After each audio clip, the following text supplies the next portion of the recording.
Good morning everyone, I am Sweety Singh Rajput. Welcome back to my YouTube channel. आज है 30 सितंबर 2023, daily current affair by SSR. So guys, बोल सकते हैं कि आज जो है पूरा महीना जो है ओवर हो चुका है, जो कि आज जो है 30 सितंबर है। ठीक है, तो आप लोगों ने पूरे बोल सकते हैं कि मंथ में क्या क्या अचीव कर लिया है, जो आप लोगों ने टारगेट लिखा था या जो भी आप लोगों ने टारगेट सोच रखा था, वो आप लोगों ने कंप्लीटली किया है कि नहीं। एक बार आप जरूर देखिएगा उसे। और यहाँ पे आप लोगों को आप देखना होगा कि आपने पूरे मंथ में कितना कवर कर लिया है, जो भी आप लोगों का टारगेट था। एंड अब जो न्यू मंथ स्टार्ट होगा उसके लिए कौन सा टारगेट आप लोग सेट कर रहे हैं, वो भी आप लोग अपनी नोटबुक में जरूर लिखिएगा, ताकि आप लोगों को पता रहे कि पूरे मंथ में क्या क्या आपको अपने टॉपिक को कवर करना है। ठीक है, आज करेंगे हम सेशन को स्टार्ट। तो सेशन को स्टार्ट करने से पहले मैं आप लोगों को बोल दूं कि अगर आप लोगों ने अब तक चैनल को सब्सक्राइब नहीं किया है तो पहले चैनल को सब्सक्राइब कर लीजिए और बेल आइकन पे क्लिक कर दीजिएगा, ताकि जो भी वीडियोस आए उन सभी की नोटिफिकेशन आप तक पहुंच जाए। आज का जो लेक्चर है ना गाइस, बहुत ज्यादा इंपॉर्टेंट है और बहुत ज्यादा इंटरेस्टिंग रहने वाला है, क्योंकि आज जो है टॉप 10 क्वेश्चन होंगे, जो कि बोल सकते हैं कि हर रोज हम लोग कवर करते हैं टॉप 10 क्वेश्चन, जो कि विद बैकग्राउंड इन्फॉर्मेशन के साथ करेंगे। और उससे पहले हम करेंगे यहाँ पे क्विक रिवीजन, जो कि होगा ये 29 सितंबर से रिलेटेड। और वीडियो क्लास में मैं आप लोगों से क्वेश्चन भी पूछूंगी, तो वीडियो क्लास तक जरूर बने रहिएगा। आज के लेक्चर में आप जान पाएंगे कि अभी हाल ही में जो ग्लोबल इनोवेशन इंडेक्स है, उसमें जो है सीट्स पर यानी टॉप रैंक किसने हासिल किया है और भारत की इसमें क्या पोजीशन रही है, तो इसके बारे में जानेंगे। तो चलिए स्टार्ट करते हैं सेशन। आप सभी को कमेंट बॉक्स में लिखना होगा जय हिंद जय भारत। और यहाँ करेंगे हम सबसे पहले क्विक रिवीजन। तो फर्स्ट क्वेश्चन आप सभी के सामने है, अभी हाल ही में रेबीज दिवस कब मनाया गया है। तो रेबीज दिवस जो है हर साल हम कब मनाते हैं, 28 सितंबर को मनाते हैं। तो इंपॉर्टेंट है, याद रखेंगे। नेक्स्ट है कि कौन सी कंपनी जो है भारत में भूकंप चेतावनी सेवा शुरू करने जा रही है। तो गूगल के द्वारा जो है अभी हाल ही में भूकंप चेतावनी सेवा शुरू करने जा रही है, जो कि गूगल कंपनी है, याद रखेंगे इसके बारे में भी। नेक्स्ट है कि एडीबी बैंक यानी एशियन डेवलपमेंट बैंक ने बाजार समाधान के उपाध्यक्ष के रूप में किसे नियुक्त किया है। तो भार्गव दास गुप्ता जी को अभी हाल ही में इनकी नियुक्ति की गई है। नेक्स्ट है कि ऑस्कर 2024 के लिए भारत की ऑफिशियल एंट्री के रूप में किस फिल्म को नामित किया गया है। तो इस पिक्चर का नाम है 2018 एवरीवन इज हीरो। इसी मूवी को अभी ऑस्कर 2024 के लिए बोल सकते हैं कि ऑफिशियल एंट्री मिल चुकी है। तो ये तो हम लोगों के लिए बड़ी गर्व की बात है यहाँ पे। एंड नेक्स्ट क्वेश्चन की बात करेंगे। जूलॉजिकल सर्वे ऑफ इंडिया ने समुद्री मछली यानी कि सी राइवोन्स की नई प्रजाति को कौन से राज्य में खोजी है। तो कहां पर, पश्चिम बंगाल में अभी हाल ही में सी राइवोन्स नाम की एक मछली मिली है, उसको जूलॉजिकल सर्वे ऑफ इंडिया के द्वारा खोजा गया है।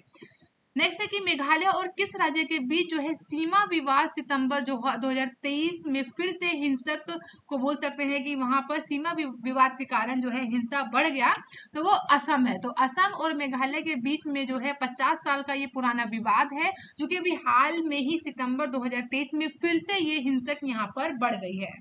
नेक्स्ट है, आरबीआई के किस डिप्टी गवर्नर को बोल सकते हैं कि आरबीआई के किस डिप्टी गवर्नर का कार्यकाल जो है 1 साल के लिए बढ़ा दिया गया है। तो इनका नाम है एम राजेश्वर राव। तो इन्हीं का जो है 1 साल का कार्यालय जो है बढ़ा दिया गया है। इन्हें बोल सकते हैं कि 2020 में इनको अपॉइंट किया गया था पूरे 3 साल के लिए। अब इनको फिर से 1 साल के लिए इनका कार्यकाल जो है बढ़ा दिया गया है। नेक्स्ट है कि किस राज्य सरकार ने अल्पसंख्यक समुदाय के बेरोजगार युवाओं के लिए नई योजना की घोषणा की है। तो बिहार राज्य सरकार के द्वारा जो है अभी अल्पसंख्यक समुदाय को बेरोजगार युवाओं के लिए भी नई योजना की शुरुआत कर दी गई है। वहीं किस देश की मुद्रा दुनिया में सबसे अच्छे प्रदर्शन करने वाली मुद्रा बन गई है। तो कौन सी मुद्रा है, अफगानिस्तान की मुद्रा अफगानी है। तो याद रखेंगे इस क्वेश्चन को भी। एंड नेक्स्ट है कि जल शक्ति मंत्री के अनुसार भारत में कितने प्रतिशत गांव ने ODF प्लस का दर्जा प्राप्त किया है। तो 75% ऐसे गांव हैं भारत में जहां पर ODF प्लस का दर्जा प्राप्त कर चुके हैं। अगर आप लोगों को जो भी मैंने यहाँ पे रिवीजन कराया है, क्विक रिवीजन, इन क्वेश्चंस को अगर आपको डिटेल में देखना है, डिटेल में समझना है, तो कल की वीडियो को आप लोग जरूर जाके देखिएगा। वहां पे आप लोगों को सभी क्वेश्चंस को डिटेल में डिस्कस किया गया है। अब आगे मूव करेंगे, जो कि है यहाँ से हम करने वाले हैं अपने सेशन का स्टार्ट। आज है 30 सितंबर 2023, daily current affair by SSR. तो फर्स्ट क्वेश्चन की बात करेंगे जो आप लोगों के सामने है। हाल ही में अभी विश्व हृदय दिवस मनाया गया, यानी कि वर्ल्ड हार्ट डे मनाया गया है, और ये कब मनाया जाता है? तो ये मनाया जाता है 29 सितंबर को। ऑप्शन ए बिल्कुल करेक्ट है। तो हर साल जो है बोल सकते हैं कि पूरी दुनिया में हृदय दिवस मनाया जाता है। तो चलिए इसकी बैकग्राउंड इंफॉर्मेशन को समझेंगे एक बार। तो चलिए यहाँ पे समझते हैं एक बार बैकग्राउंड इन्फॉर्मेशन को। तो आपको याद रखना है कि पूरे दुनिया भर में विश्व हृदय दिवस कब मनाते हैं? तो 29 सितंबर को मनाया जाता है। इसके साथ आपको ये भी याद रखना है कि थीम क्या है। तो यूज हर्ट नो हर्ट इस साल की थीम रखी गई है, जो कि इस दिन को लोगों को बताया जाता है कि हृदय से क्या, यानी कि हार्ट से रिलेटेड जितनी भी नॉलेज है और उसके महत्व को बताया जाता है। साथ ही साथ अगर बात करें कि ये क्यों मनाते हैं, तो वैश्विक पहल का उद्देश्य यही है कि हृदय रोग के बारे में जागरूकता बढ़ाना और कार्डियोवैस्कुलर बीमारी से निपटने के लिए निवारक उपायों को बताया जाता है, ताकि लोगों को क्या है, हृदय रोग के बारे में पता रहे कि उसके कारण क्या है, लक्षण क्या है और निवारण क्या है उसके।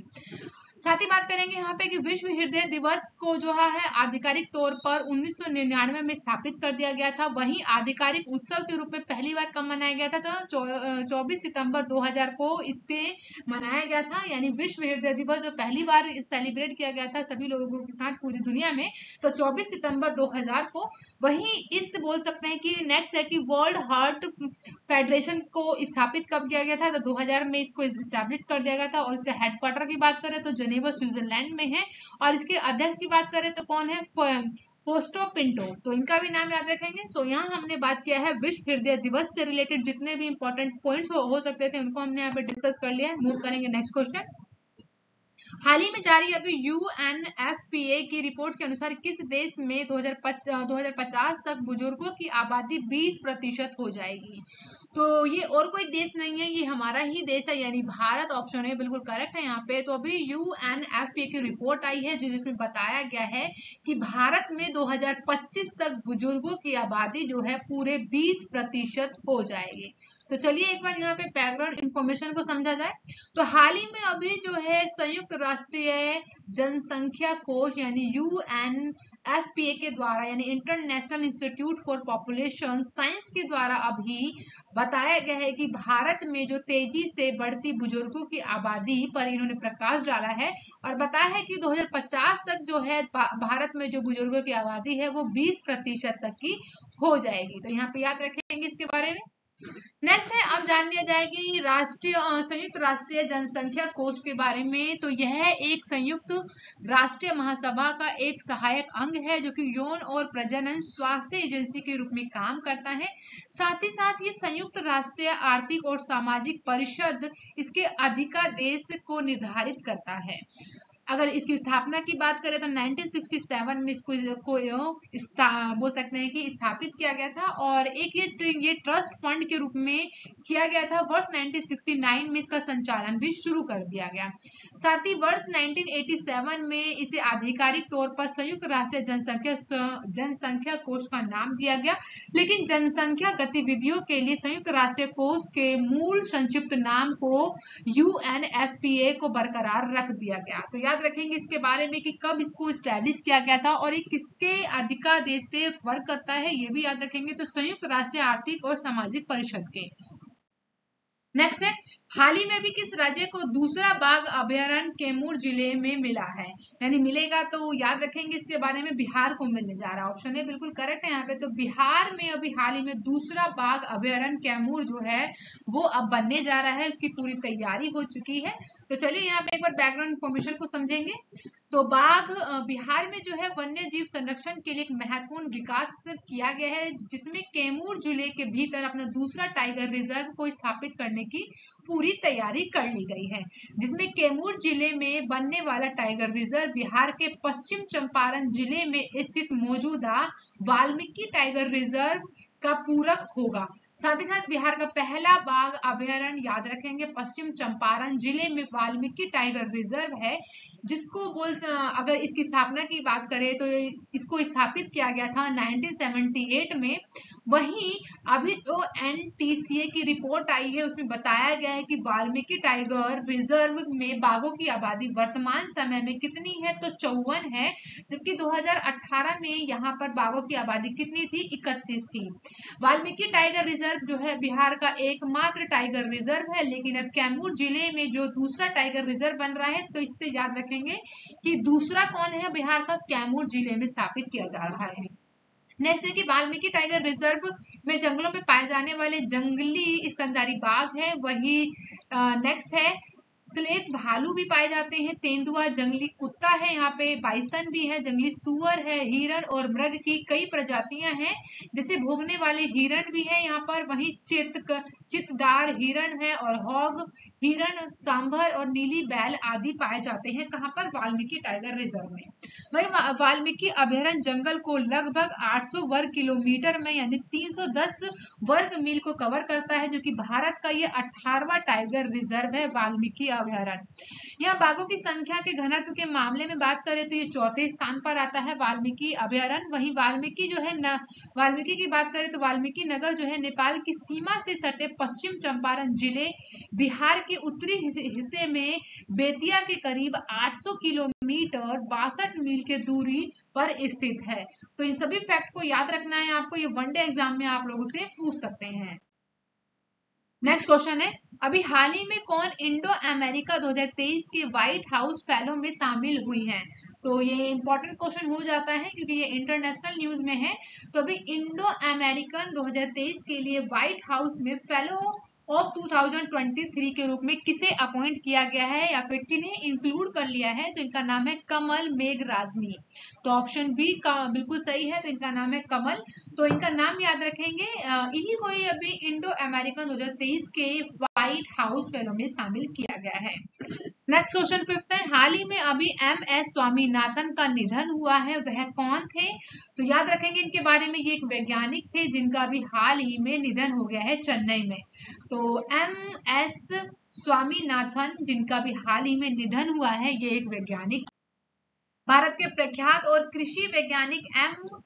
स्वामीनाथन का भी हाल ही में निधन हो गया है, जो कि स्वामीनाथन को अगर कोई जानता है तो भारत के हरित क्रांति के जनक के रूप में इन्हें जाना जाता है।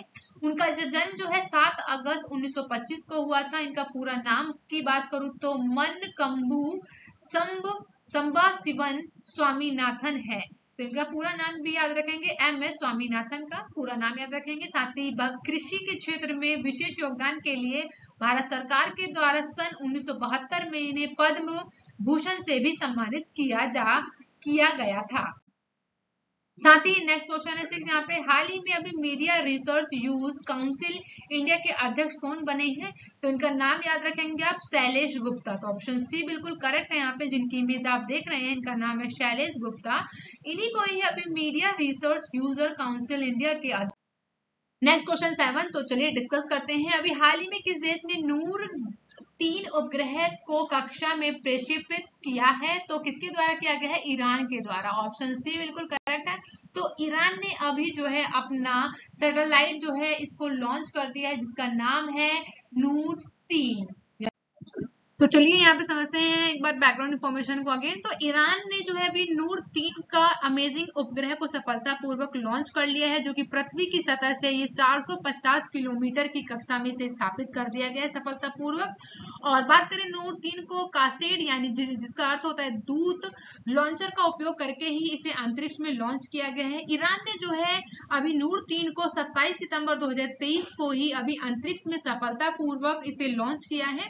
और नूर की बात करें कि पहला संस्करण अप्रैल 2020 में पृथ्वी से 425 किलोमीटर के कक्षा में इसे स्थापित किया गया था। वहीं ईरान के द्वारा फिर से 8 मार्च 2022 को ईरान के इस्लामिक रिवोल्यूशनरी गार्ड क्रॉप्स के द्वारा देश के दूसरे सैन्य उपग्रह नूर 2 को सफलतापूर्वक 500 किलोमीटर की ऊंचाई पर कक्षा में स्थापित किया गया। और अभी जो है दूसरा संस्करण मिश्रित ईंधन वाहक का उपयोग करके 2022 की शुरुआत में 500 किलोमीटर के निचली कक्षा में पहुंच गया है। अगर बात करें नूर का अर्थ क्या होता है, तो नूर जो उपग्रह का नाम रखा गया है, इसका मीनिंग है प्रकाश। तो याद रखेंगे नूर ग्रह के बारे में मैंने तीनों बता दिए हैं, याद रखेंगे। एंड नेक्स्ट क्वेश्चन है, अभी हाल ही में जारी ग्लोबल इनोवेशन इंडेक्स में कौन शीर्ष पर रहा है? तो इसके बारे में आपको याद रखना है, यहाँ पर करेक्ट ऑप्शन होगा स्विट्जरलैंड, यानी ऑप्शन सी बिल्कुल करेक्ट है। तो स्विट्जरलैंड जो है वो ग्लोबल इनोवेशन इंडेक्स में जो है ये टॉप रैंक हासिल की है। वहीं यहाँ पे हम बात करेंगे कि विश्व बौद्धिक संपदा संगठन के द्वारा प्रकाशित ग्लोबल इनोवेशन इंडेक्स जो कि 2023 रैंकिंग में भारत जो है 132 अर्थव्यवस्थाओं में से 40वीं रैंक आई है। तो याद रखेंगे भारत की जो रैंक आई है ग्लोबल इनोवेशन इंडेक्स में वो 40 रैंक आई है। और ये किसके द्वारा प्रकाशित किया जाता है, ये इंपॉर्टेंट हो जाता है, विश्व बौद्धिक संपदा संगठन के द्वारा इसे प्रकाशित किया जाता है। ग्लोबल इनोवेशन इंडेक्स जो कि भारत कई सालों से तेजी से आगे बढ़ रहा है, ये बात कही गई है। वहीं यह साल जो है 2015 में अभी 81 में यानी कि 81वें स्थान से बढ़कर 2023 में हमारी जो रैंक आई है वो 40वें स्थान पर हम पहुंच गए हैं। वहीं इस साल जो है नीति आयोग और उद्योग निकाय CII और विश्व बौद्धिक संपदा के साथ साझेदारी में संगठन के साथ 29 सितंबर 2023 को GII 2023 में भारत लॉन्च की वर्चुअल की मेजबानी कर रहा है। साथ ही रैंकिंग में अगर बात करें कि टॉप किसने किया है, तो स्विट्जरलैंड जो है इसमें टॉप किया है और सेकंड एंड थर्ड नंबर पे कौन है, स्वीडन और अमेरिका है। 14 जुलाई 1967 को ही स्थापित किया गया था, जिसमें 193 सदस्य देशों के द्वारा इसको स्थापित किया गया था।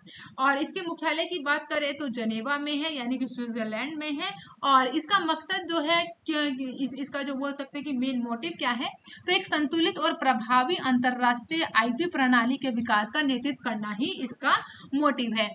और जब इसको एस्टैब्लिश किया गया था तो भारत उस समय इसका सदस्य नहीं था। तो ग्लोबल इनोवेशन इंडेक्स में भारत के जो है जब इसको एस्टैब्लिश किया गया था तो उस समय जो है भारत इसका सदस्य नहीं था, ये भी याद रखेंगे आप। नेक्स्ट क्वेश्चन है, नए हाल ही में भी कौन सा राज्य दूसरी राष्ट्रीय ताइक्वांडो चैंपियनशिप की मेजबानी करेगा? तो कौन करने जा रहा है?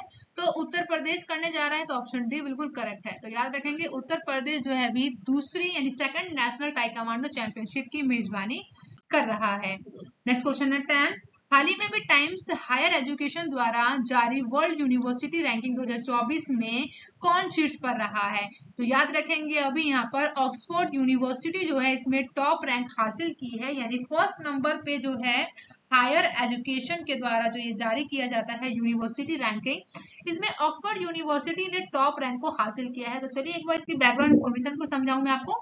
तो टाइम्स हायर एजुकेशन के द्वारा जो है अभी वर्ल्ड यूनिवर्सिटी रैंकिंग 2024 में जारी कर दी है, जिसमें 108 देशों और रीजन की बात करें तो 1904 यूनिवर्सिटी शामिल की गई है। इसी में दुनिया में टॉप 1 यूनिवर्सिटी के पहले नंबर पर लंदन की ऑक्सफोर्ड यूनिवर्सिटी जो है ये टॉप रैंक को इसने हासिल कर लिया है। वहीं दूसरे नंबर पर यूनाइटेड स्टेट के हार्वर्ड यूनिवर्सिटी है और तीसरे नंबर की बात करें तो यूनाइटेड किंगडम की जिसका नाम है यूनिवर्सिटी ऑफ कैम्ब्रिज शामिल किया गया है। वहीं साथ साथ भारत के जो 91 यूनिवर्सिटी को बोल सकते हैं कि THI के द्वारा अभी वर्ल्ड यूनिवर्सिटी रैंकिंग 2024 में जगह मिल गई है। अगर बात करें अभी IIS के द्वारा बेंगलुरु ने 2017 के बाद पहली बार 250 यूनिवर्सिटी की लिस्ट में अपनी जगह बनाने में कामयाब हो पाया है बेंगलुरु। वहीं टाइम्स हायर एजुकेशन ने वर्ल्ड यूनिवर्सिटी रैंकिंग 2024 में टॉप 501 से एक में से 600 के बीच नंबर 1 दक्षिण भारत की अन्ना यूनिवर्सिटी को इसमें जगह मिला है। वहीं अन्ना यूनिवर्सिटी को NIRF के द्वारा 2022 में 20वां और समग्र श्रेणी में के तहत बात करें तो 22वां स्थान प्राप्त था। वहीं THE की बात करें तो रैंकिंग में दूसरे नंबर पर नई दिल्ली स्थित जामिया मिलिया इस्लामिया और तीसरे नंबर की बात करें तो वर्धा की महात्मा गांधी विश्वविद्यालय और चौथे नंबर पे है Shoolini university of biotechnological management science का नाम शामिल है। तो आपको याद रखना है यहाँ पे टॉप फर्स्ट का याद रखना है और भारत को भी यहाँ पे याद रखना है कि भारत की यूनिवर्सिटी कौन है। और यहाँ बात करेंगे क्वेश्चन ऑफ द डे जो कि आप लोगों के लिए है। हाल ही में RBI कि किस डिप्टी गवर्नर का कार्यकाल जो है 1 साल के लिए बढ़ा दिया गया है? ये आप लोगों के लिए क्वेश्चन है और ऑप्शन आप सभी के सामने है। कमेंट बॉक्स में आपको बताना है करेक्ट ऑप्शन। एंड अब बात करेंगे यहाँ पे क्वेश्चन ऑफ द डे, जो कि मैंने आप लोगों से लास्ट वीडियो में आप लोगों से क्वेश्चन पूछा था। तो हाल ही में किसे Dada Saheb Phalke life time achievement पुरस्कार से सम्मानित किया है? तो यहाँ पे करेक्ट ऑप्शन होगा ऑप्शन डी, यानी कि वहीदा रहमान। तो आप लोग को याद रखना है इन सभी क्वेश्चन को। And thank you for watching guys. आप अपना ज्यादा ध्यान रखिए और अपनी फैमिली का, और आप बहुत अच्छे से पढ़ाई कीजिए। अगर आपको वीडियो अच्छी लगती है तो आप वीडियो को लाइक जरूर कीजिए, सब्सक्राइब कीजिए। Thank you guys, bye bye and take care.